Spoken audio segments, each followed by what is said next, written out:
Welcome to Campus Insiders for our principal edge to the game. I'm Ray Crawford here with our managing editor, Pete Fiutak. And Pete, we're halfway through the college football season. Let's talk about some of the big games coming up this week. You've got Missouri without their big offensive star in James Franklin against Florida without their big defensive star, Dominic Easley. So which side has the edge here? Oh, the Florida defense has the edge when you're going against Matty Mock, who's just starting his first game.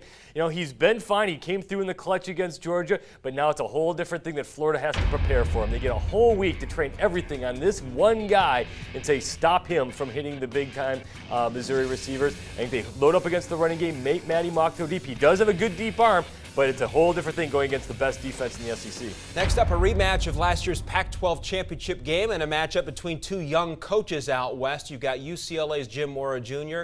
against Stanford's David Shaw. Which coach has the edge? Well, I think Jim Mora Jr. has the edge because he has the better team and the better players. You know, David Shaw's Cardinal team just has not played all that well. Ty Montgomery really saved them against Washington. They struggled against Utah in that loss. Montgomery was everything to them on that final drive. But UCLA is just playing better. He's got an NFL quarterback in Brent Hundley.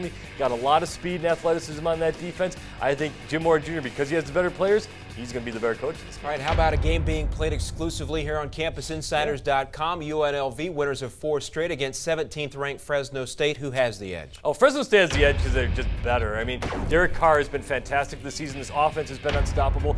Don't discount UNLV, though. They've been playing extremely well. Caleb Herring has had a fantastic part of the season so far after he took over the starting quarterback job. UNLV's offense is starting to click. The defense is a little bit shaky, but that offense can rock and roll a little bit. Fresno State was a little bit rough in some games they should have been better at. They struggled late against Hawaii, allowed a big-time comeback. I think that UNLV plays well, but Fresno State gets the win. All right, finally, one of the biggest games in ACC history. You've got 2 top-5 programs, 2 teams that are undefeated. So who has the edge here, Clemson or Florida State? I'm taking Florida State. I've been on their bandwagon from the start of the season. They've recruited so well over the last few years.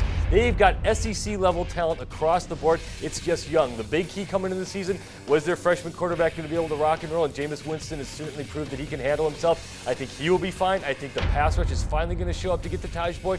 I think Florida State gets the big win, and next week we're talking about them as a possible national championship contender. Looking forward to that. Another big weekend of college football. Pete, thanks very much, and thanks to you for watching the Principal Edge to the Game. Principal will give you an edge.